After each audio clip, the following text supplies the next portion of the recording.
आज करूया कुरकुरीत मेदूवडा, एकदम सोपा. त्यासाठी 1 कप उडदाची डाळ स्वच्छ धुवून 5-6 तास भिजवून घेतली. आता डाळ चांगली निथळून मिक्सरच्या भांड्यात काढायची आणि कमीत कमी पाणी घालून बारीक वाटायची. हे बघा, सगळी डाळ वाटून घेतली.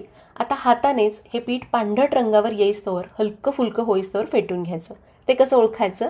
तर पाण्यामध्ये पीठ टाकायचं, ते पोहायला शिकलं की समजायचं पीठ तयार आहे. आता यामध्ये घालूयात आल्याचे काप, हिरव्या मिरचीचे तुकडे, कोथिंबीर आणि 4 ते 5 चमचे तांदळाचं पीठ. सोबतच चवीप्रमाणे मीठ घालू आणि याला चांगलं मिसळून घेऊ. हे इतपत घट्ट हवं, यापेक्षा जास्त पातळ नको. चला आता वडे तळायला घेऊ. वाटीच्या तळाला पाणी लावायचं, त्यावर मिश्रण असं गोल ठेवायचं, आकार द्यायचा व्यवस्थित, मध्ये छिद्र करायचं. वड्याला नीट आकार देता येत नाही किंवा तेलात सोडताना भीती वाटते तर वाटीचा वापर करा. मस्त आयडिया ना?